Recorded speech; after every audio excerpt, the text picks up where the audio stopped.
Hey, this is Ron with Empire Extreme, hanging out with Daniel Grace from Aesthetic Perfection. How you doing?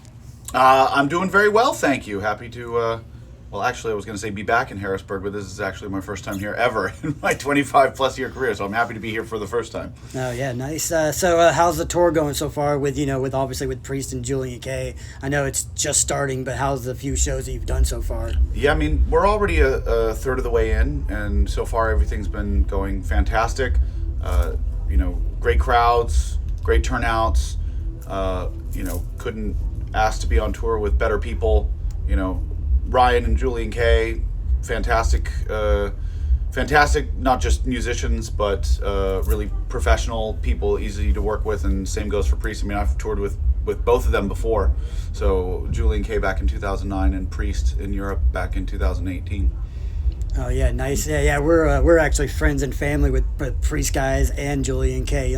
We know Ryan and Amir from years back, and then I've interviewed Mercury a couple times before. So it was like, when I saw the tour, I'm like, well, that's cool. It's you guys, which I've been a huge fan of you guys for a while, but also a huge fan of Joe. I followed Joe's career for so long, and then I'm like, then you got those bands. I'm like, oh, that's kind of cool. It's kind of like a little family reunion. Absolutely, definitely. So, talk about like the last time I saw you, you were touring, you were with Till Lindemann. Talk about doing that tour and, just being able to tour with such an iconic guy. Yeah, I mean, Till is another person who I deeply respect and admire, not just as a person, but also as an artist and as a professional. The fact that he has continued to take us on tour as support since 2019, so we've done this now 4 times with him, 1 time in the U.S. and then 3 other times in Europe. It's just an absolute honor, and the Rammstein community can be very, very what's the word I'm gonna try to find the nicest word possible. They can be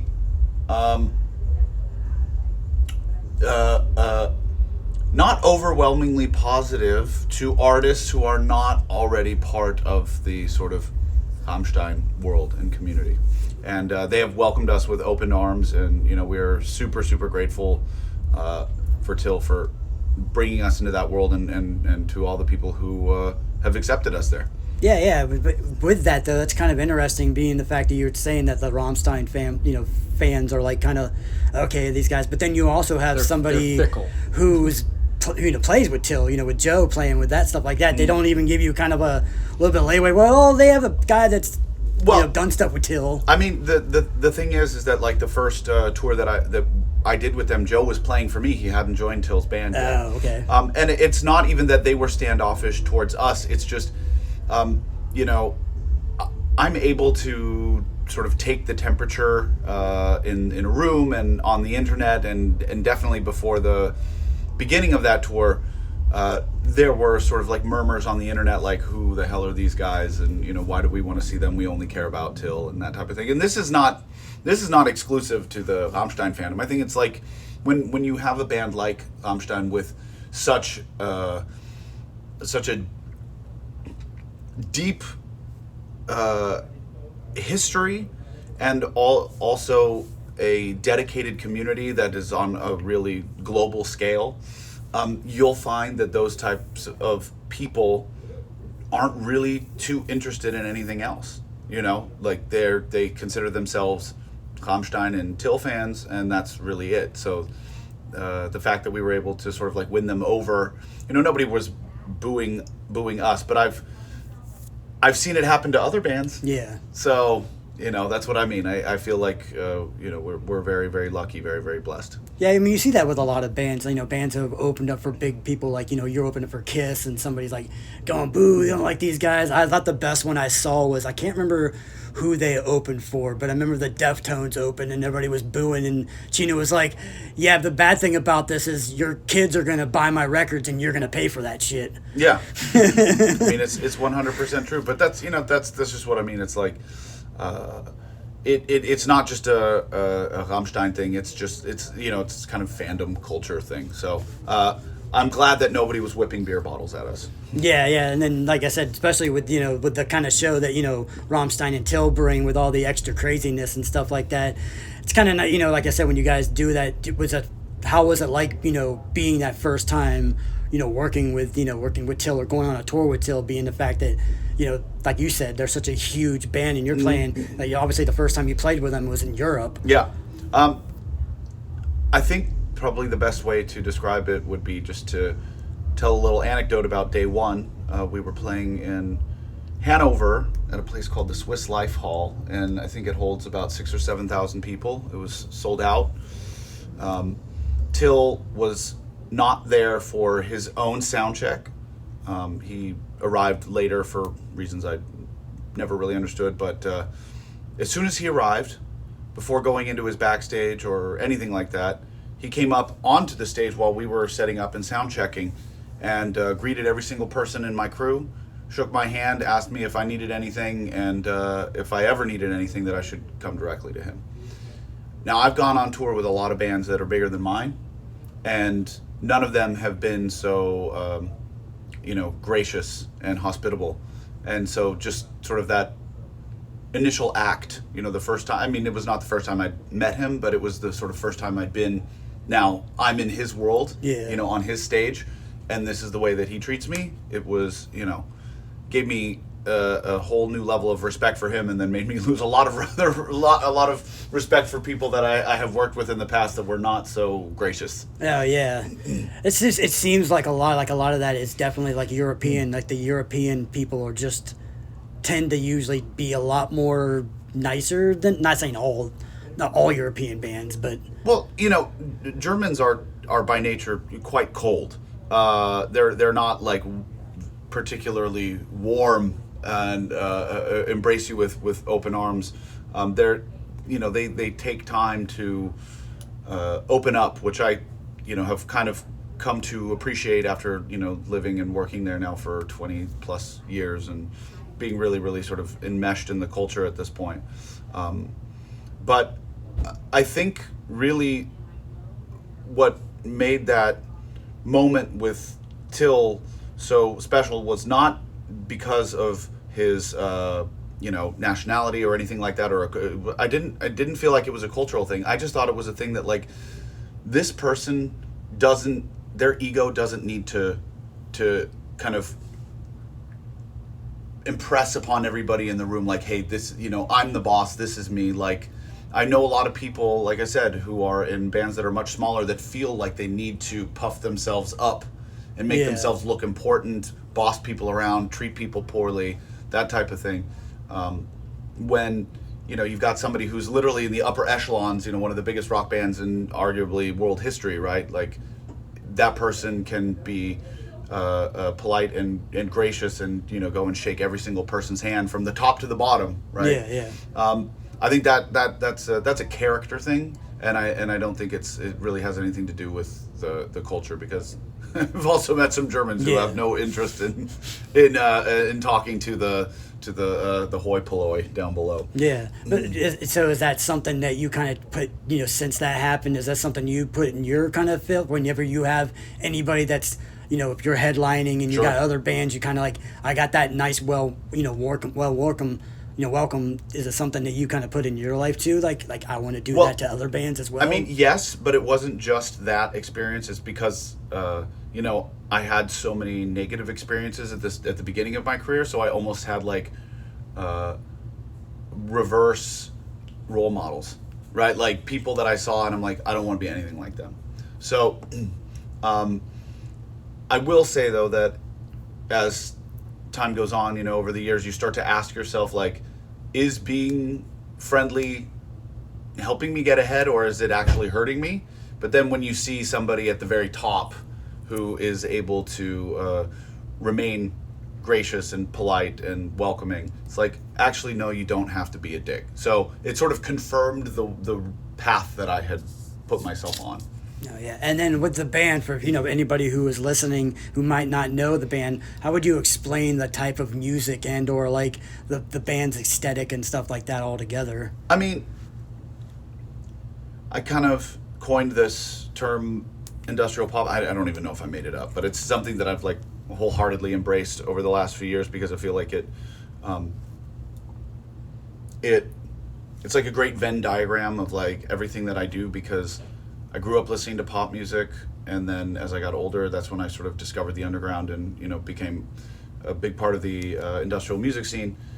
And this is just kind of like the you know, the dial that I'm constantly sort of like going back and forth between, and, you know, finding different blends of those two worlds. And I guess if someone needs like a soundbite description of what this is, I guess it would just be like Marilyn Manson meets Lady Gaga, right? Like this is kind of the best soundbite version description of the band that I have. Which is kind of interesting because, you know, like I said, Lady Gaga is kind of the Marilyn Manson of the pop industry anyway too. And Marilyn Manson is very much like a pop figure in the metal goth industrial world. Especially especially at the height of his career and stuff Yeah. like that. He was, you know, was the man that everybody had their eyes on. You know what I mean? Absolutely. And you know, I think that's for a reason. Like I've always been somebody that does believe that popularity, or let's say maybe cultural relevance over a long enough timeline, is an indication of quality. I know a lot of people will say like, oh, everything that's popular is bad and manufactured, and maybe some of that is true, but I think that like on a long enough timeline, sort of the cream rises to the top. And when you have somebody like Marilyn Manson or Lady Gaga, you know, these people who have continued to make great music and be culturally relevant across generations, I think that there's like no denying that there's something behind that. You know, just the same way as Madonna, Michael Jackson, Freddie Mercury, you know, all these people like who I would consider massive influences on me. But yeah, that's just how I see it. I know some other people have different views. Yeah. Well, and here comes the fun part of the interview that I always ask. It's always like the tough questions. So one would be, you know, with music and stuff like that, because you've been doing it for, you said 20 plus years and stuff like that. If you can take one song from your career and put it in a time capsule, hundreds of years later, civilization finds it, what song would you want them to hear? I don't know. I haven't written the perfect song yet. Ask me when I'm like in my 80s and in your 80s. Not able to do this anymore, and then I can look back at like my, at that point, I guess 70 plus long year career, because I've been doing this since I was 17. Yeah. Just turned 43, so 25 years I've been doing this longer than I've not been doing it. So, yeah. Ask me again in 30 or 40 years. Hey, what about a favorite song do you like playing? Like, is there a song that you enjoy like playing live constantly? No, because I actually hate playing live. I despise touring. I despise performing live. Which is crazy because I would have never guessed that, because you're like this would be my fourth time seeing you, and you're such a good front man and such a good stage presence. I'm glad to hear that, because I take my job as an entertainer like super duper seriously. Like, and I found over the years that like, there are a lot of people who do this for different reasons. There are a lot of artists I know who hate being in the studio, and they only go into the studio and write music so that they can go out on tour and be on stage, because they say stage is where they truly feel free. Yeah. The only place I feel free is at home in the studio, when I'm able to play and create and, do all of those things sort of without being under a magnifying glass. Yeah. For a show, I feel like, for me, it's actually the highest level of pressure that I've ever felt ever, right? Because I feel like I have to sing perfectly, perform perfectly, like all of these things, and it's also not rehearsed, but like I try to imagine how I can give the best show possible, and it feels sort of like, patting my head and rubbing my belly at the same time. It's just so many different things that I have to do in the moment, and so for me, I'm not free in that moment. I'm constantly calculating what I'm doing and what the next moves are, thinking like, okay, this note's coming up, I can't run across the stage because I'll be out of breath, so I have to it's like, yeah. So it's this enormous amount of mental pressure that I do believe results like I do believe that the results speak for themselves. Like I do feel like I'm a good performer, but it's because I'm so critical of myself and put so much pressure on myself to be the best that I possibly can be, because I'm not here for me, I'm here for you. Yeah. I'm here for the audience. Like if I have done my job and everybody walks away feeling like, you know, I gave 110% and the show was great, then I'm happy. If that's any good explanation of it. Oh yeah, and then so this second part's going to be kind of tough then, since you're not big into touring. Yeah. If you could do a dream tour where you can open up, two bands would go on tour with, and they would say yes, what two bands would you want to go on tour Well, yeah, with? I'd want to go on the Rob Zombie and Marilyn Manson Twins of Evil tour. That's what I would want to do. I mean, no doubt. And you know, and I say that, you know, not just because these are two artists that I grew up listening to and admire deeply on an artistic level, but it's also just, you know, I think that what it is that I do would resonate with that audience. Yeah. Like I think that they would get it pretty quickly. Yeah. And so I think it would just be a great business decision. You Oh know? yeah, for sure. And then the loaded question I always ask too: if you could bring back one dead musician, who would you want to bring back? For what purpose? I mean, for any purpose. I mean, whatever it could be, you know, for, you know, their musical talent, or, you know, band wise that, you know, you would like to see them continue on, or it could be more of a personal. I would want to have dinner with Freddie Mercury.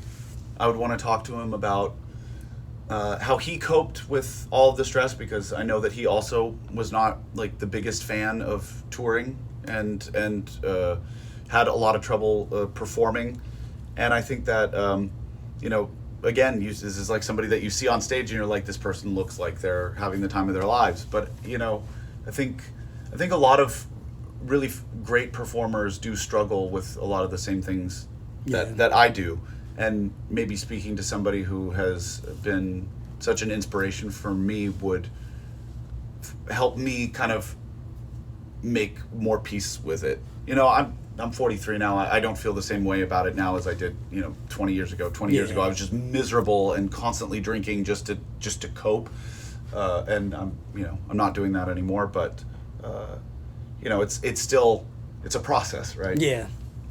Oh yeah, and then obviously like with the tattoos and stuff like that, me and him both have a horror movie podcast. We talk about horror movies and stuff like that. What was your favorite kind of old school horror movies growing up, and what have you gotten resonated to like within the last couple of years of the horror? Well, I mean, I think it depends on how old school you want to go. Like I really like what is it? I mean, my favorite movie as like a teenager, the one that I just watched ad nauseum, was Return of the Living Dead. Oh yeah. Just absolutely classic, and that's why the first like monster tattoo I got was a zombie, and then I have like more than one zombie. And I also really like the Spanish version of the original Dracula film, right? So they filmed the Spanish version at the same time on the same set, just with different actors, you know, so that they could have a Spanish language version of the English version, which ended up having like better cinematography and effects and all that kind of stuff. So, you know, I don't watch all those movies as much as maybe I should, just because they're classics. But I think that's the one that would stand out to me the most. What about anything newer? Have you watched anything? You know, I'm not a fan of new horror. I feel like it's too real. And I think the thing that I liked about horror was that it felt almost like fantasy. It was like escapism, right? Yeah. You know, it's and you know, once we sort of crossed over into like the 2000s and stuff, and we got into the, you know, whatever you want to call it, the torture porn stuff with Hostel, I was just like, it's not for me. I get why people like it. Like everybody keeps telling me that I need to watch what's the one with Art the Clown? Terrifier, Terrifier, because apparently like my stage persona kind of like reminds them of Art the Clown. But there's no way in hell I'm gonna watch that. There's just no way. I've read enough descriptions of what happens in the film. I'm like, that's not gonna be for me. I'm not gonna vibe with that. I think probably the most recent like horror movie that like I loved was, you know, Scream, and that's like 96. Yeah. You know, but it's still perfect. I think it's a the perfect movie. Yeah. And then before we let you go, do you have anything that you can talk about for your plans for 2026 going into 2027? I just need to survive this tour, and then survive the summer festivals, and then survive the European tour in November, and somehow in the middle finish my record, and then I can start thinking about next year. Awesome. Well, thanks for taking the time, man. My pleasure.